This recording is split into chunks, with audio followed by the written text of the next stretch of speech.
Hello. This is honestly such a blessing. I am so grateful to be here. I cannot thank all of you enough for coming here to hear me speak. I want to start off by asking you guys a very simple question. By a show of hands, how many people in this room have had bad things happen to them? Everyone.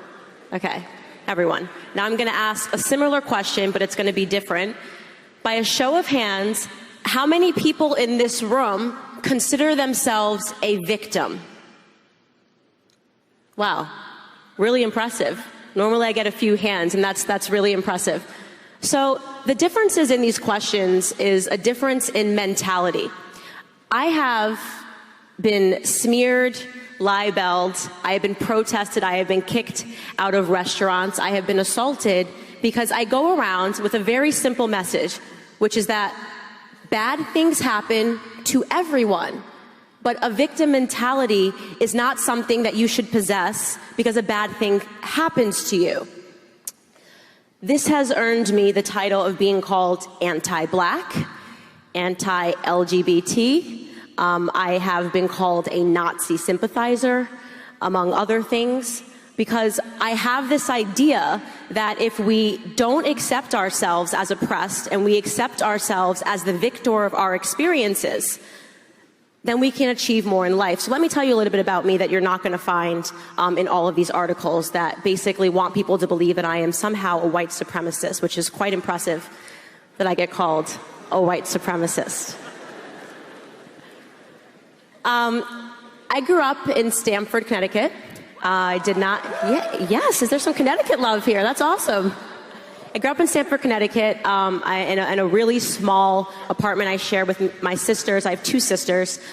Did not grow up, I grew up in poverty. My family didn't have much. We had the exterminator coming into our apartment when I was a little girl to get rid of the roaches every week because we lived in a low-income housing structure. About the time that I was 8 years old, my grandfather decided, he came to our apartment, he said, I really don't want my grandbabies to live in this sort of a situation, and he moved us into his very middle-class house. Now, my grandfather is a very, very, very pious man. Living in his home meant that every single morning I was meant to read the Bible. He would pick a scripture, and me and my brothers and sisters would sit around the table, and he would ask us questions, and based on our understanding of the scriptures and the Bible, we would be awarded different hot chocolate mugs in the morning. I never really in my life thought that that was a meaningful way to grow up. In fact, when I was introduced to the public school system, I was embarrassed. I was embarrassed about my relationship with God. I wanted it to go away. I didn't want people to know that my grandparents were so Christian, that they wanted us to read the Bible every morning. That wasn't cool. That wasn't a cool way to live. And so I shed that.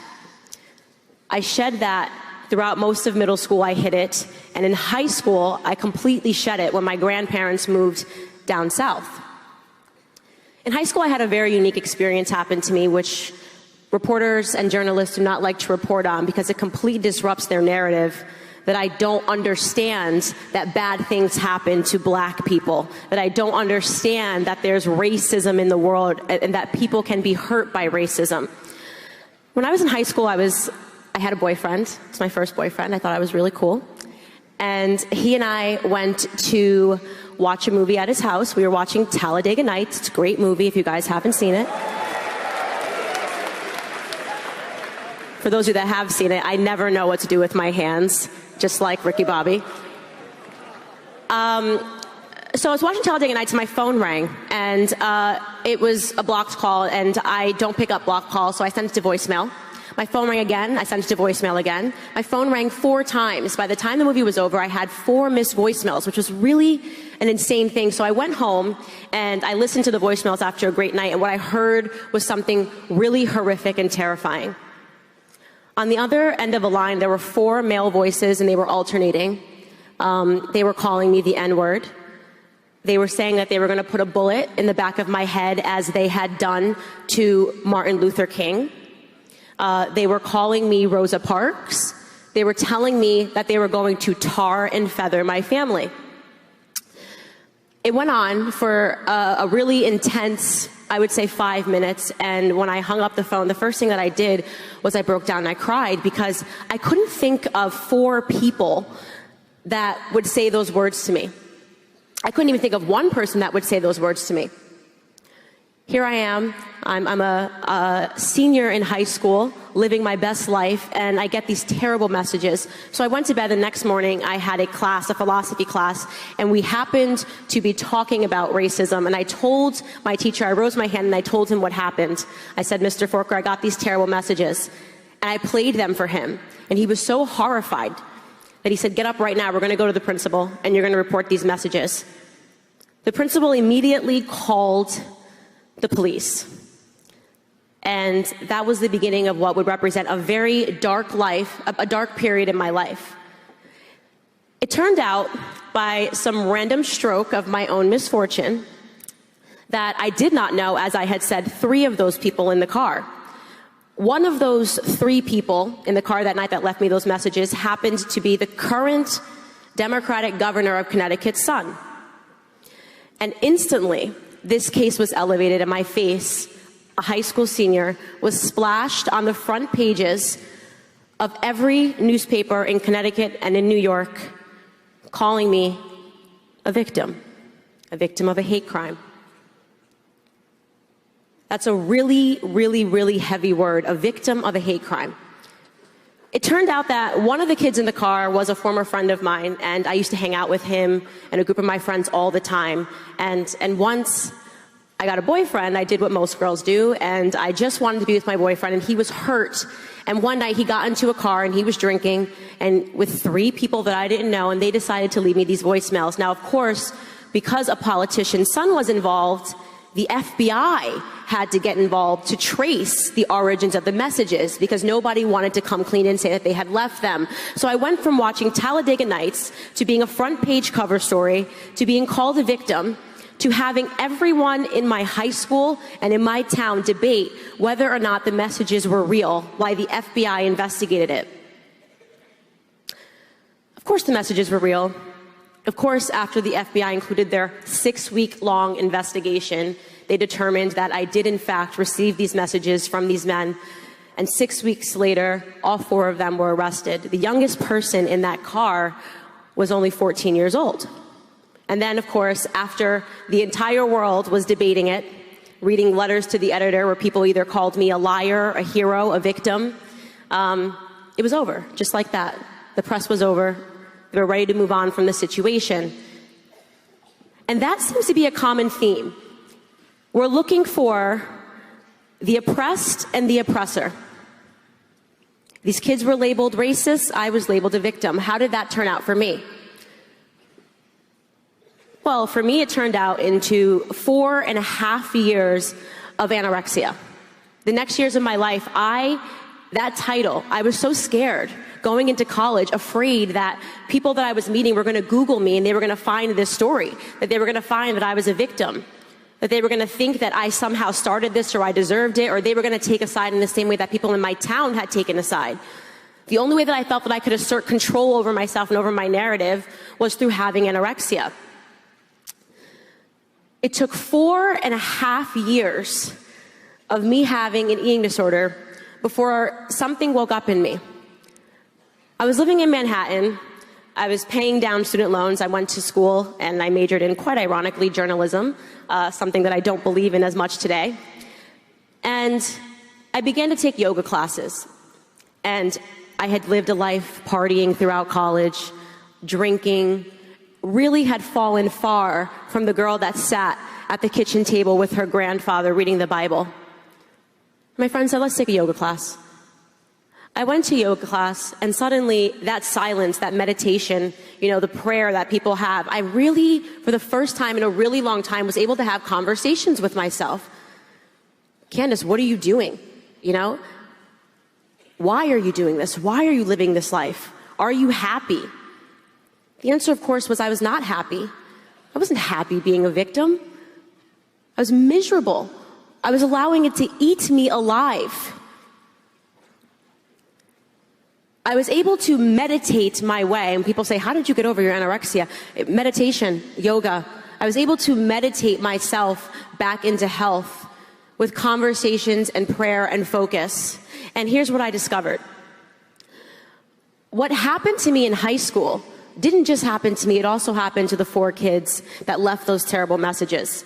Because a 14-year-old, a 15-year-old, a person that was my former friend, they can't be racist. That's a heavy word. That's a really heavy word.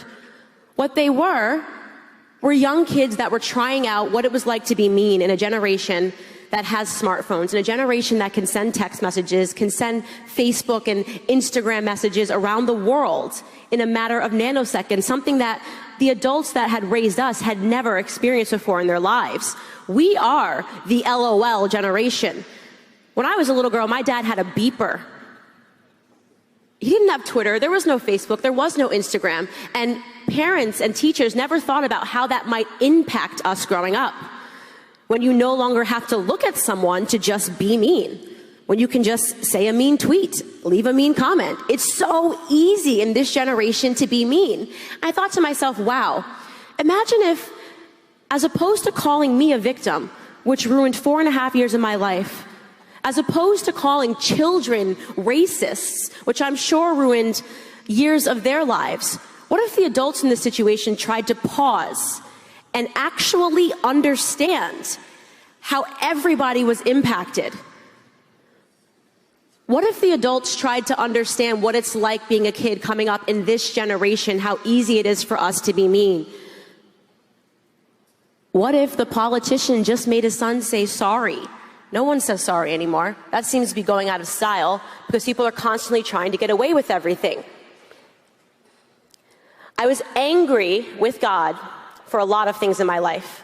I was angry that I didn't grow up in a family that had any money. I was angry that I had $150,000 in student loan debt and no degree. I had to drop out because Sallie Mae collapsed and I couldn't get my loan in my senior year. I was angry with God because I had this horrific situation happen in high school and I was a victim and he allowed that to happen to me. That was my mentality. And all of a sudden I had a different perspective, and this perspective changed my life. And it's what I try to tell everybody that is going through something bad. Whether you believe it or not is up to you, but I can tell you that it transformed my life. I believe that God picks people to have experiences in their life, the good ones and the bad ones. I believe that God wanted me to have my parents. I believe that my God wanted me to grow up in a house that was dysfunctional. I think that he wanted me to grow up impoverished. He wanted me to go through a hate crime, as it was classified, in high school. Because who better positioned to attack the left's narrative than somebody who has lived through all of that?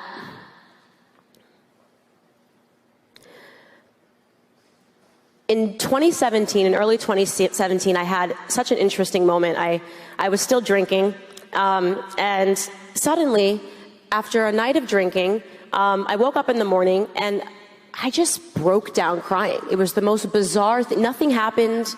There was nothing eventful that happened. I broke down crying, and I said to someone close to me, I have this feeling, and it was the first time that I had said that God wanted me to do something, that God wants me to quit drinking. Just like that. I just quit drinking because I broke down crying in a room and had a sense that God wanted me not to poison my body anymore. That he wanted to be able to open the universe up to me in a way that it had never been opened up to me. I quit drinking and I uploaded my first YouTube video, which was called Mom, Dad, I'm a Conservative. What happened next, I could have never predicted. My third video got 26 million views worldwide. It was me attacking the narrative that CNN was trying to sell to me after, which I'm sure you guys remember here in Virginia, the Charlottesville debacle. CNN, when I went home, was trying to sell to me as a black American that the KKK was alive and well. That a real fear that I have to have walking down the street is that a guy on horseback in a white hood is going to come because we didn't vote for Hillary Clinton. And I said, this is ridiculous. Honestly, we've had enough of this narrative. It's time for someone to be a voice in the black community. And I just started ranting. I always call it, what I did for 4.5 minutes was a Kanye rant. I challenged Americans to believe their experiences versus what they see coming out of their TV screens. Because what I see is that I grew up in a country that is not racist. I grew up in a country that is diverse. I grew up in a country that has given opportunities to so many people, including myself, to be able to start from humble beginnings and to use my voice and to be able to share it. And tell me, in what other country in the world do people have those sorts of opportunities that they could flip open a laptop, Kanye rant for 4 minutes, and reach 26 million homes? I attack a lot of narratives on TV. I'm sure for those of you guys that follow me on Twitter, you see that I am going after, I go for the jugular a lot about tons of things. I speak out against feminism because it's not feminism. What's happening today is a radical form of a woman's movement. The idea that we don't need men, that men are always and constantly, once again, the oppressed versus the oppressor. I have news for people that do identify themselves as feminists. Men are not dropped off by the stork. They are born. We are the people that have to carry men for 9 months. They are our little boys, they are our sons, they are our husbands. The idea that somebody can live a life in the way that Brett Kavanaugh has lived his life, and to have what has happened to him over these last couple of weeks happen to him, should terrify everyone. This country needs due process, but beyond that, this country needs women to find their voices and to fight for our men. Because what is happening right now is a cultural war on men.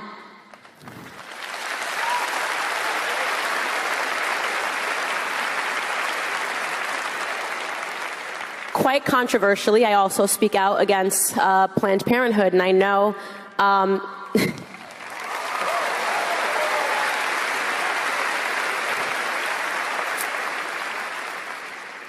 in school I learned that choice was good. The word choice is good. The left is incredibly good at linguistics. Planned Parenthood. That sounds nice. I want to plan my parenthood. But in reality, they're murdering babies. Choice. Choice is good. I want choices. But in reality, one of those choices is to murder. When I looked into Planned Parenthood and the history of eugenics and the fact that it was founded by a woman who quite literally said that black people need to be exterminated like weeds. When I looked into the numbers and I understood that 900 black babies are aborted every single day, and yet CNN wants me to pay attention and be upset and enraged and to boycott and to protest for the 16 unarmed black men that are shot and killed by police per year. No voice for the 18 million black babies that have been ripped from the wombs of their parents since 1973. That's acceptable. They've branded that as okay murder. That is the focus that I try to deliver to the black community, to understand that our population growth has stagnated. And it is due to the fact that we are being taught to murder our children. That has labeled me as somebody that's controversial. She doesn't believe in Planned Parenthood. I'll tell you what else I don't believe in. I don't believe in the welfare system.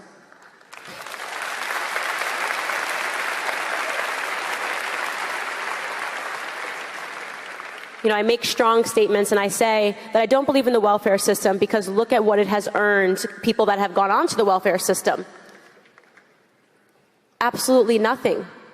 Since LBJ put in place the Great Society Act, which he referred to as the N-word bill, it has completely decimated our communities. A question that I always ask myself, and I've had this conversation with my partner Charlie Kirk, is why is it that the left mocks God? It's weird thing. Like, there's a lot of things you can make fun of, but it's very weird when you start making fun of Jesus Christ and that becomes normal. When Joy Behar is just openly mocking Christians on The View. When they're openly mocking the fact that our Vice President, Mike Pence, has respect for his wife and believes in Jesus Christ. Why would they do that? The welfare system is an interesting study as to why. My belief is that the left wants to grow government. It wants government in many ways to replace God in people's lives. It wants people to turn to government for solutions, for every solution. Someone had told me that, hey, Candace, the argument for pro-choice is that Planned Parenthood also does a lot of really great things, and I'm sure that's true. They supply birth control pills, and they conduct mammograms, and women can go there for other health concerns. And I say that's really great, but they're also murdering people. There's no justification for murdering people. How do we get to a point in society where people understand the value of a human life? If we don't have people boldly and courageously standing up and speaking out against these systems, which are meant to make us place so much faith in the government, so much faith that the government can fix all of our issues, so much faith that the government understands how many human lives are worth being born. How do we reverse that? Every single person in here, I believe, has had a series of experiences that are prompting them to do something great in this world. At the moment that you believe in yourself, at the moment that you get back to your center, that you align yourself with the universe, with God, the universe will open itself up to you. It certainly did for me. Maybe not every person is going to do what I did. Maybe not every person is going to quit their job and decide they're going to make YouTube videos. But make no mistake, there is a cultural war happening, and every single one of you can do something and participate in it in some regard. My focus obviously has been on presenting a new perspective to the Black community. I think we are in desperate need of new voices in the Black community. We are in desperate need of somebody that will stand on a platform and say, hey, it's actually not cool to be a victim. There's no value in being a victim. You win no awards for being a victim, unless you're Colin Kaepernick.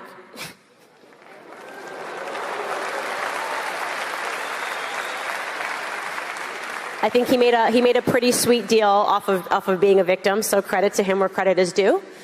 But the message that he is selling to people, of course, is not going to get them anywhere. At the moment that you believe that you can't, you won't. At the moment that you believe that you can, you will. Why is that controversial? Why wouldn't the left want to tell the truth about me? That I stand on a stage and I tell people all across the country that I believe in them. That's what I'm saying. Every time I stand on a stage in a room, at a university, at a college, I say, hey guys, I believe you. I believe in you. You can do it without government handouts. You can do it based off of good ideas. You can do it based off of hard work. You can do it with Jesus Christ.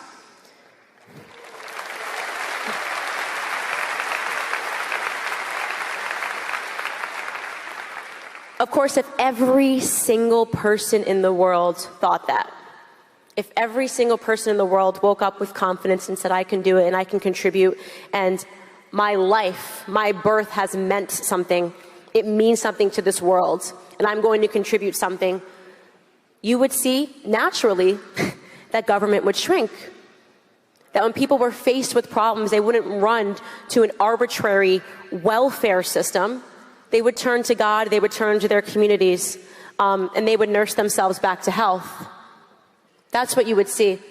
And that is why I believe in my heart that I have been considered a threat to the left and to the establishment. Kanye West, man, he's a wonderful man. it's so great to look back at everything now and to remember his song, Jesus Walks. How many of you guys know that song? And he made that song, he made that hip-hop song, Jesus Walks, because people told him that he couldn't talk about Jesus and he couldn't make Jesus cool. So he made it a #1 album. He made it a #1 track, talking about Jesus and feeling that Jesus was walking with him in what he was doing. The gift of Kanye West isn't because he is one of the biggest stars in the world. The gift of Kanye West and that simple 7-word tweet that broke the internet, I love the way Candace Owens thinks, is that he opened people's hearts and people's minds to a different perspective. The gift of Kanye West putting on the MAGA hat was that it completely destroyed the narrative. I love Donald Trump.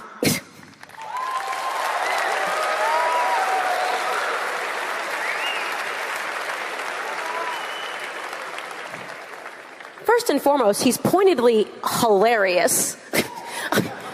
I actually genuinely feel bad that there are people that are not enjoying Donald Trump in office. I don't understand how they don't understand how hilarious President Donald Trump is. Aside from that, he's an unbelievably strong leader.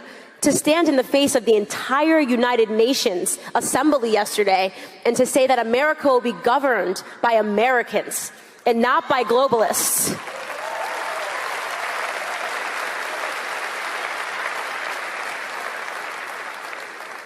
What is it that President Donald Trump, Kanye West, and Candace Owens have in common that we have grown so fond of each other?